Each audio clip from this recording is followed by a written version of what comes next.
오늘은 비트코인의 기본 기술인 블록체인의 개념에 대해서 좀 살펴볼 텐데요. 이 중요 개념 알아야 될 거 무엇이 있을까요? 네, 블록체인의 중요 개념은 보통 이제 투명성, 그다음 불가변성, 안전성, 회복성 이렇게 네 가지로 나누는데요. 네 가지. 하나씩 한번 살펴보도록 하시죠. 먼저 투명성부터. 투명성은 간단합니다. 그러니까 만여 개의 노드, 비트코인은 만여 개의 노드가 분산돼 있죠. 그래서 원점을 다 공유하고 있기 때문에 네. 그냥 만여 명의 증인이 있는 거래라고 보시면 돼요. 투명하다. 네, 투명하다. 그 불가변성은 말 그대로 변하지 않는다 네. 이건가요? 불가변성은 이제 말 그대로 방금 말씀하신 대로 변하지 않는 건데요. 이게 약간 조금 복잡할 수 있어요. 네. 이걸 블럭의 구조를 좀 살펴봐야 되기 때문에. 그래서 블럭의 연결 구조 상당히 복잡합니다. 예, 지금 블럭이 연결돼 있잖아요. 10번, 네네. 11번, 9번, 10번, 11번 다 연결이 돼 있는데 그 밑에 거래들이 쫙 있고 그거를 이제 요약해 놓은 게 블럭 헤더라고 하는데 블럭 헤더 꼬리표 요거를 해시를 합니다. 해시, 예, 암호화한다. 암호화를 하는 거죠. 암호화를 해서 저장을 하는데 10번 블럭의 해시 값을 구할 때는 네네. 9번 블럭을 참조를 해요. 그다음에 11번 블럭의 해시 값을 구할 때는 10번 블럭과 네네. 참조를 하고, 그러니까 다 해시 값들이 서로 참조를 해서 연결돼 있다는 거죠. 그러면 서로 참조돼서 네. 연결돼 있다. 그래서 네. 이제 체인처럼 연결돼 있는데 네. 그럼 이 구조에서 거래를 임의로 바꾼다 아니면 위조한다 이게 네. 가능한가요? 가능한 방법이 두 가지가 있는데 두 가지가 있나요? 결론적으로 말씀드리면은 둘 다 불가능에 가깝게 어려워요. 그럼 안 된다는 거네요. 네, 안 된다는 보는 게 맞죠. 네네. 첫 번째 방법은 기존에 있던 블럭 네네. 데이터를 수정하는 거. 그다음에 두 번째는 향후에 생겨날 블럭에 악의적인 데이터를 자기 마음대로 넣는 거. 그다음에 그걸 빨리 전파하는 거. 자, 그러면 이제 첫 번째 네. 이게 기존에 있는 데이터를 수정한다라고 네. 했는데 아까 그 화면에서 봤듯이 이게 서로 연결되어 있는데 이거 하나를 수정하면 이 다음 것도 수정해야 되고 그럼 네. 또 다음 것도 해야 되고 이렇게 그쵸, 되는 거 아닌가요? 그러니까 말씀하신 대로 해시 값들이 다 서로 앞 블럭을 참조해서 쭉 연결돼 있기 때문에 그 기존의 중간에 있는 블럭 데이터를 바꾸면 모든 해시 값들이 다 틀어집니다. 그 소위 말해서 이거 바꾸자면 제네시스 블럭이라는 첫 번째 블럭 거기까지 다 바꿔야 가는 되는 거죠. 거예요. 예. 근데 이런 거는 불가능하죠. 그래서 불가능하고요. 두 번째 방법 이 바로 그 51% 공격이라고 하고 네. 실제로 그 우지안을 비롯한 마이닝 풀이 51% 점유율 넘겨서 사실 뭐 비트코인이 위험하다 뭐 이런 얘기도 네. 나오고 있던데. 맞아요. 그러니까 이런 것들을 좀 살펴보려면은 블럭이 어떻게 뻗어나가는지를 네. 한번 봐야 되거든요. 그림 한번 보실까요? A 블럭, B 블럭, C 블럭이 생겼죠. 그 다음에 이제 생성되고 있는 게 D1, D2라는 블럭이 동시에 생성되고 있는 거예요. 왜냐하면 네. 글로벌로 봐야 되기 때문에 어느 지역에서는 같은 블럭이 동시에 만들어지고 있는 상황에 무조건 생길 수밖에 없어요. 그래서 예를 들어 D1, D2가 동시에 생기고 있다라고 가정을 했을 때 D1이 좀 더 스텝 2에 보시면 D1이 좀 더 빠르게 생성이 되고 있는 거죠. 지금 보시면. 그럼 빠른 애가 살아남는 거예요? 네, 노드의 성능이 빠른 애들이 블럭을 더 빨리 만듭니다. 네. 그래서 블럭을 빨리 블럭을 딱 생성하면 D2에서 생성되고 있던 그런 블럭 작업이 중단이 되고 얘네는 의미 없는 거니까. 네, 거기에는 거래들이 D1 뒤에 있는 E1에 붙어서 뒤로 밀려서 가는 거죠. 그래서 이제 블럭이 이렇게 생성이 되는 거예요. A, B, C, D에서 이제 경쟁하다가 D2가 밀렸고 D1이 D가 되면서 E가 생기는 거고요.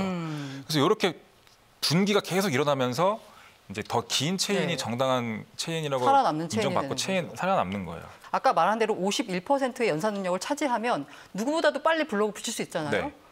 그럼 이게 이론적으로 가능한데 비트코인 탄생한 이후에 한 번도 51% 공격이 제 기억으로는 없었는데 맞나요? 맞아요. 그러니까 51% 어택이 지금 방금 보셨듯이 블럭이 이제 분기를 해서 가지를 치면서 나가는데 그러니까 51% 연산 능력이 있으면 자기가 인위적으로 가지를 칠 수 있는 거예요. 그러니까요. 할 수 있는 거잖아요. 할 수 있는 건데 아직까지는 사례가 없어요. 왜 그러냐면 아무리 거대 채굴 집단들이 담합해서 비트코인에 자기 마음대로 거래를 끼워 넣는다 하더라도 그럴 경우에는 보안이 취약해지잖아요. 그러니까 신뢰가 없는 비트코인의 신뢰가 떨어질 경우에는 아무도 이 비트코인의 가치를 부여하지 않는 거죠. 그래서 악의적인 거래 몇 번 넣다가 비트코인 생태 자체가 무너지면 얘네는 이제 경제적인 인센티브 자체가 잃는 게 더 맞는 거죠. 그럼 이제 51% 공격을 할 인센티브도 없고 그걸 장악한 세력이 51% 공격이 일어날 수 있는 확률은 어느 정도인가요? 확률은 굉장히 낮아요. 그러니까 이런 연산 능력을 수치화해서 보게 되면은 그러니까 2017년 말에 비트코인 전체 네트워크의 연산 능력은 한 8천만 페타플롭스 정도가 돼요. 페타플롭스? 페타플롭스라고 하는 단위가 있어요. 이게 뭔가요? 그러니까 페타플롭스 1페타플롭스가 1초에 100조 번의 연산을 할 수 있는 영역. 100번 아니고 100조입니다. 100조. 그래서 이게 8천만 페타플롭스가 얼마나 대단한 수치냐면 중국에 현존하는 가장 좋은 슈퍼컴퓨터가 93 페타플롭스 갖고 있어요. 신의 위험이라는 컴퓨터인데. 정말 위험이 있어 위험 있게 보이는데. 생겼죠. 예. 생긴 것도. 그 이 컴퓨터가 그 우주의 역사를 시뮬레이션하는데 사용된다라는 예. 그 컴퓨터인데 이게 93 페타플롭스. 근데 비트코인의 총 연산 능력이 8천만 페타플롭스. 네. 그러면 쉽지 확률적으로 않죠? 굉장히 네. 낮고 그다음에 그 공격 설사 51%를 장악했다 하더라도 인센티브가 없다. 경제적 인센티브가 확연히 떨어지는 거죠. 다 같이 자멸하는 행위니까. 네. 이 예. 불가변성에 대한 얘기는 뭐 저희 넥스트 머니 책에서 한번 네. 다시 살펴보도록 하시고요. 이번에 한번 안정성에 대해서 한번 살펴볼까요? 네. 안정성 혹시 기억나세요? 2013년도에 네. 그 320 사이버 테러. 그렇죠. 이 북한의 소행이라면서 또 약간 이때 화제가 은행들 됐었죠. 몇몇 시중은행들 컴퓨터 3만여 대가 아예 해킹돼서 마비가 됐었죠. 그래서 시중은행 업무가 거의 다 중단됐었던 그렇죠. 상황. 예. 이때가 그러니까 그 은행의 중앙 서버가 공격을 받아서 네. 문제가 생겼던 거죠. 그렇죠. 그러니까 은행들이 이때 그러니까 중앙화된 서버가 있는 네트워크를 형성하고 있었고, 그러니까 해커 입장 봤을 때 너무 좋은 거죠. 이거 저기만 딱 공략하면 되겠네. 거기만 딱 심어놓으면 모든 컴퓨터가 그 중앙화된 네트워크에서 뿌려지는 소스를 받기 때문에 다 그냥 알아서 전파가 되는 겁니다. 그래서 엄청나게 많은 감염, 3만여 대 이상의 컴퓨터가 감염이 됐고. 그럼 이걸 다시 생각하면 그 중앙화된 시스템이 얼마나 해킹에 취약한가를 그쵸. 볼 수 있는 거네요. 예, 너무 공격 포인트를 알아서 그냥 제공하는 거랑 마찬가지예요. 그래서 이때 이제 정부가 이걸 복구하면서 거의 한 8,700억 정도의 복구 8,700억. 금액이 들었고요.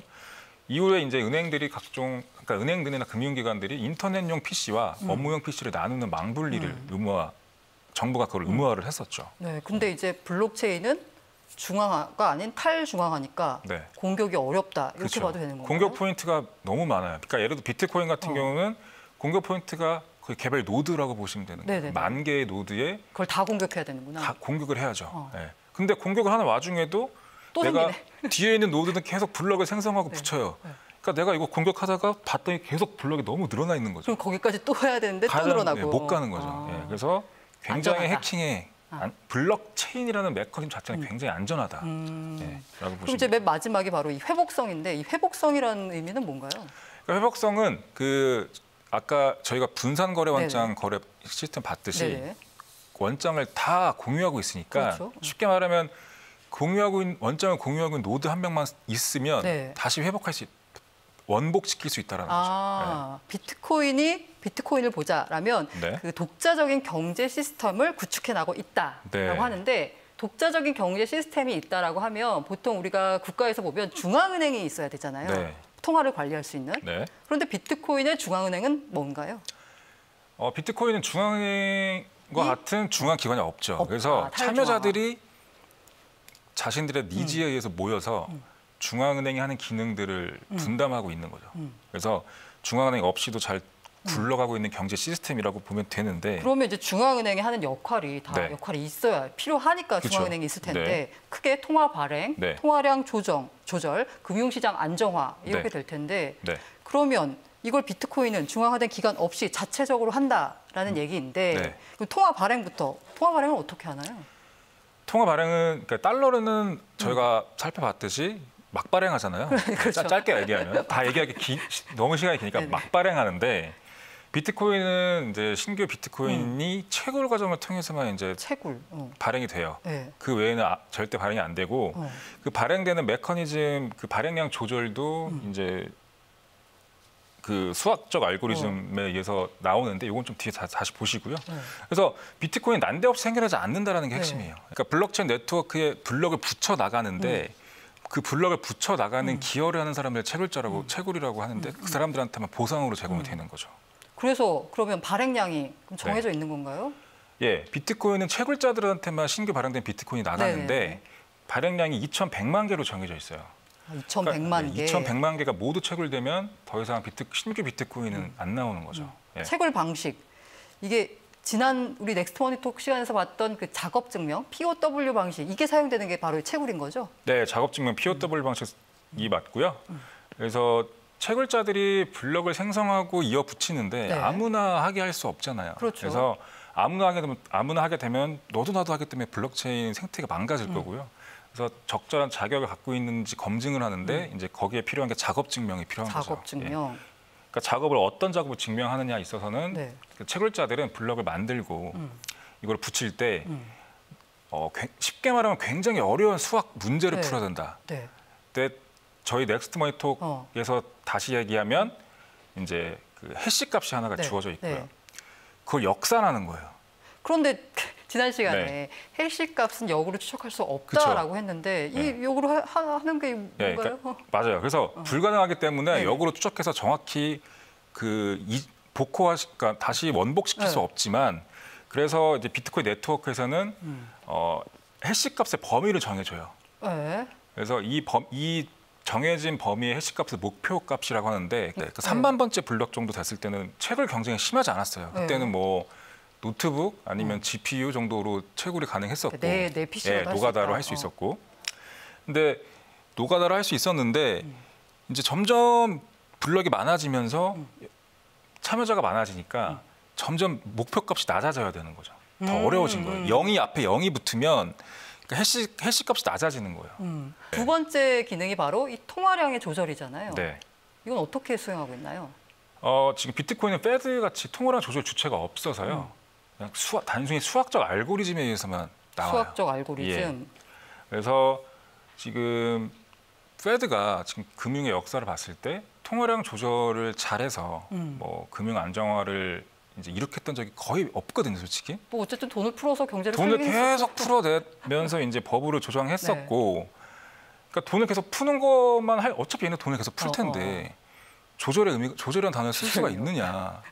그러면 차라리 비트코인은 그냥 우리는 조절 이런 거 안 해. 그냥 2,100만 개 정해놓고 수학적 공식 21만 개 블럭이 생성될 때마다 이 정도 보상을 주고 계속 반감기를 시킬 거야. 처음에는 1블럭을 만들어내면 블럭을 생성하면 50개를 받았는데 이제 21만 개 블럭이 체결되면 25개를 오기로 줄었고 계속 이제 21만 개 블럭 나올 때마다 반씩 주는 겁니다. 지금 12.5개를 지금은 12.5개죠. 예.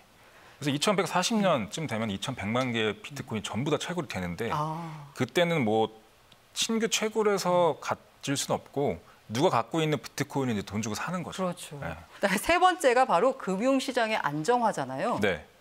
그러면 이게 이제 패드는 그 금융위기 극복을 위해서 어쨌든 뭐 달러를 찍어내는 방식으로 해서 어쨌든 시장을 다시 원상복귀 시켰잖아요. 네. 그런데 이 과정에서 너무 많이 찍으니까 이게 자산 가치가 폭등을 하고 내가 받는 월급은 그대로고 내가 살 수 있는 물건은 없고 그래서 항상 이렇게 뭔가 좀 없는 사람들이 피해를 보는 거 아닌가라는 생각이 들어요. 비트코인은 지금 보시면은 가치 통화 안정화 뭐 이런 거를 사람들이 모여서 이제 하는 건 맞아요. 참여자들이 모여요. 그러니까 참여자요? 비트코인 생태계 참여자들.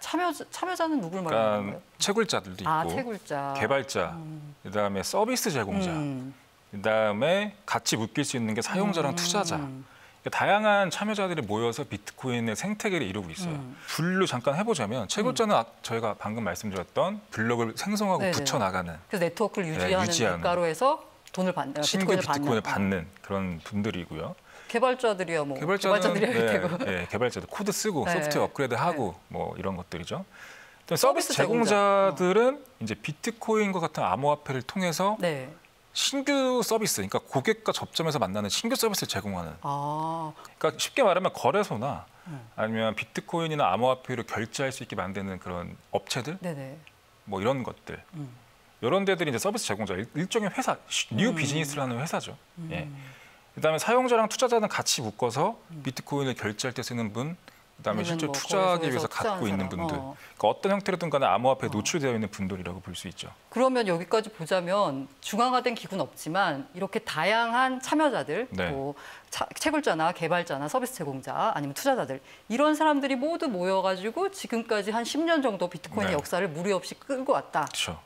라고 보는 맞습니다. 그러니까 10년 동안 비트코인이 그러니까 완전히 독자적이라고 볼 수는 지금 없지만 그래도 뭔가 유의미한 경제 구조를 만들어내고 있다는 것들에 대해서는 어느 정도 증명이 끝났고 이제 이거를 주류 경제에서 얼마만큼 받아들일 거냐에 대한 문제가 남아 있는 거죠. 그래서 이런 것들은 충분히 비트코인이 구현하고 있는 이런 세상,